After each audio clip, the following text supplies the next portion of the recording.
What's up, ladies and gentlemen? I'm Aaron X, and I'm back to discuss NXT UK on the Wrestle YouTube channel. Now, the show opened with an interesting one. Some of you might recognise Ben Carter. He's now known as Nathan Fraser. I don't know if that's to get away from the fact that that name was used on the Indies. I know he had a brief appearance on AEW as well. Some people might recognise he had a wonderful match on AEW. A couple of matches, actually, if I remember rightly. But here he is in NXT UK.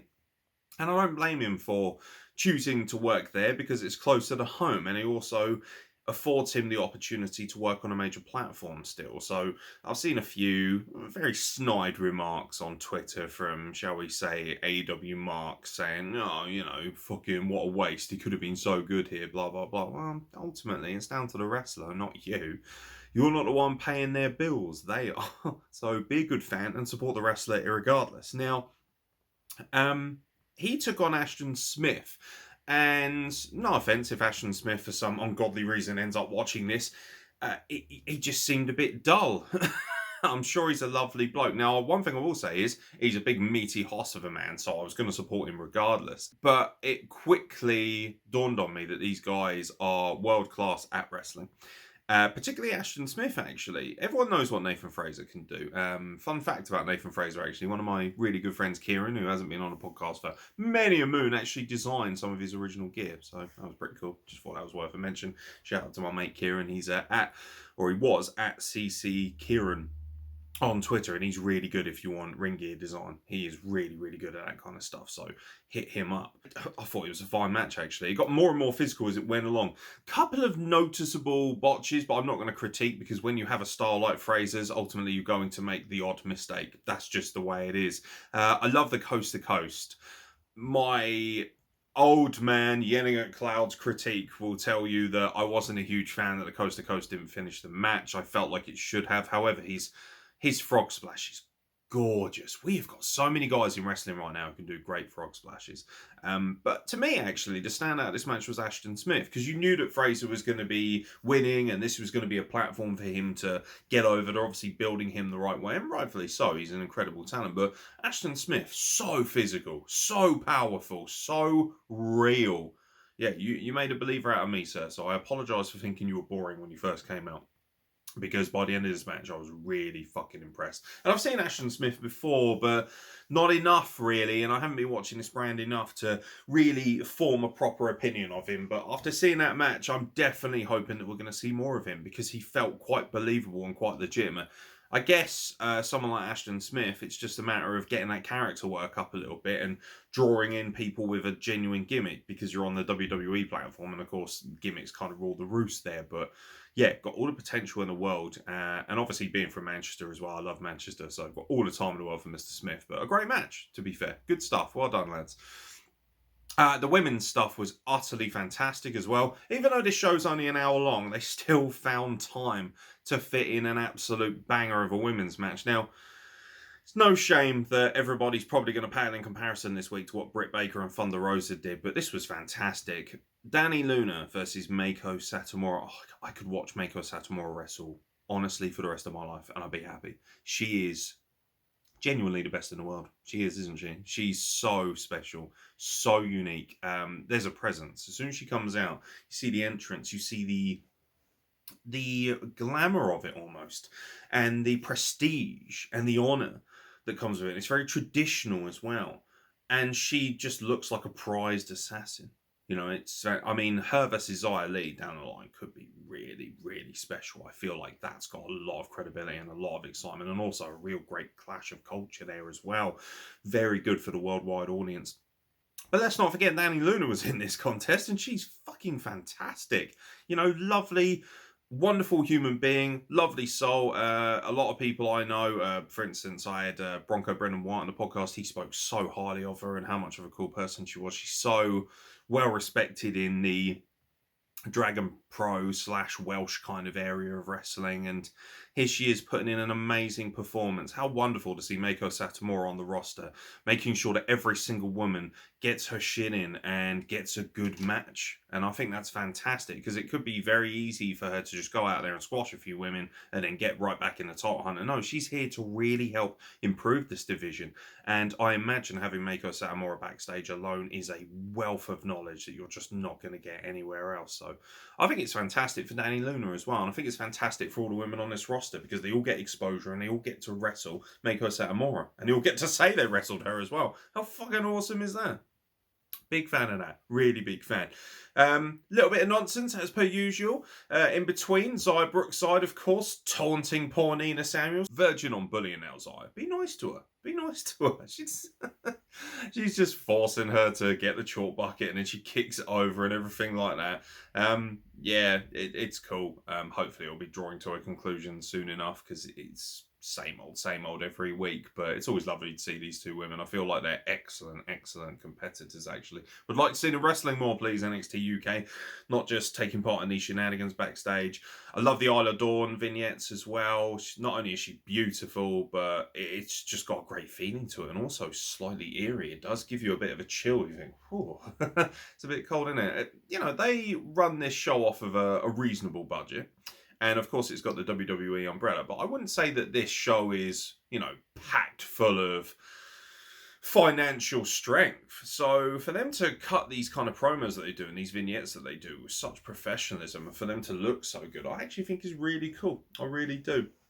Now, obviously, the #1 contender for Volta's title has kind of been up in the air for a little bit until now. Volta comes out and makes a statement, and he says, I've gone through everybody. Who's next? And out comes Rampage Brown. This show knows what I like. World-class women's wrestling? Check. World-class cruiserweight wrestling? Check. World-class wrestling, full stop? Check. But what do I love more than anything else, ladies and gentlemen? Meaty horse battles. They don't get more meatier than this, do they? Rampage Brown gets in the ring and says, listen here, sunshine, I'm next and I want an opportunity at that title. And then he shoves Volta on his arse. Oh, I got well excited over this.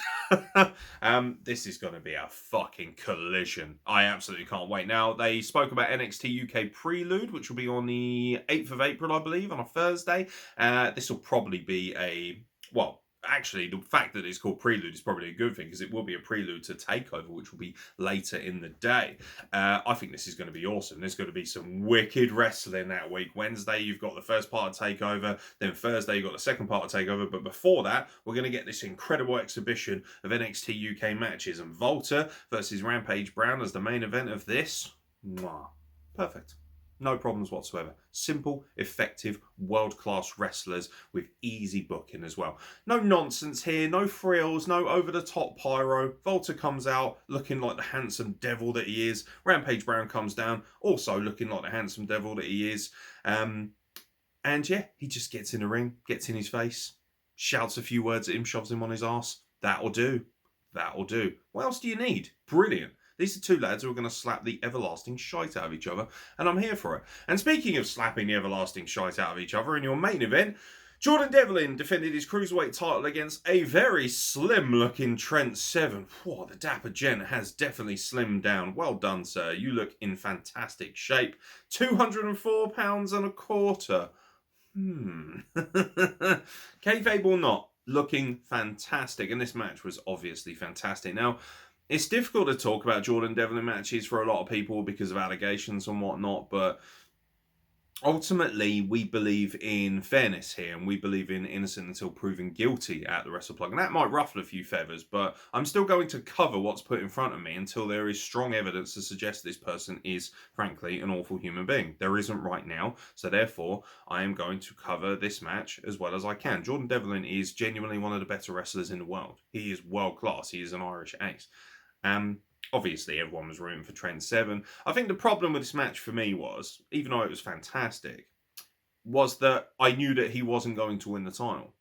Because Jordan Devlin, the night before on WWE programming at least, had turned up on NXT and challenged Santos Escobar. And they're not going to sacrifice that storyline for the sake of this match. But it was also a fantastic vehicle to remind you that Trent Seven is truly special. Hard hitting, physical, the chops. Man, only Volta delivers worse chops than that. And actually, I got to see Volta versus Trent Seven once, and it was truly special at Progress. Their big old super strong style weekend. Really, really special. Still remember Trent Seven charging up right in front of me and actually using me as ballast to stand up and, show off his Atlas Championship at the time. Just a magnificent specimen of a man. He's just a proper English bloke, and you couldn't help but root for him in this. But ultimately, it's Jordan Devlin that comes out on top. But once again, NXT UK proving itself to be an excellent proposition. It's an hour long. An hour. You get 3 to 4 top quality matches. The main event is always an absolute banger. It's always an NXT TakeOver main event worthy match. It really is. And the last few weeks have proven that, especially, with Kaylee Ray versus Mako Satamura. And this one right here really belonged on a pay-per-view as well.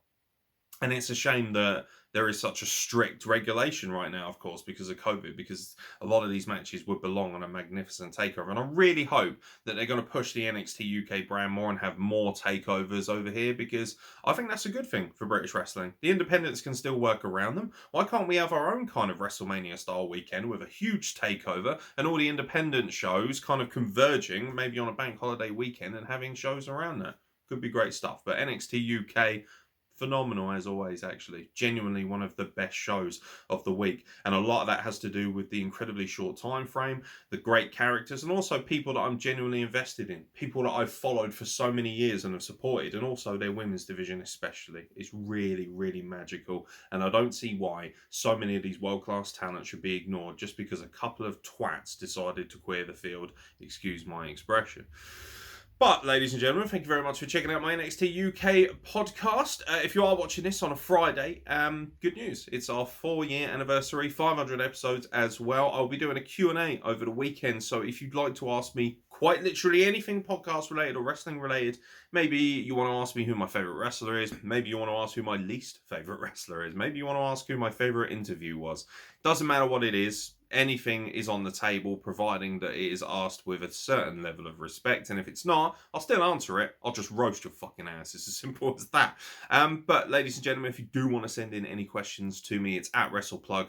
You can send them via a DM, or you can email us, wrestleplug@gmail.com. But don't forget to send in those questions, because if we get enough, not only will I answer them all, but also we might make a cheeky little audio podcast out of it as well. But it will definitely be available on YouTube, so look out for that. From myself, Aaron X, thank you very much for watching, and I'll catch you very soon for more content from the WrestlePlug.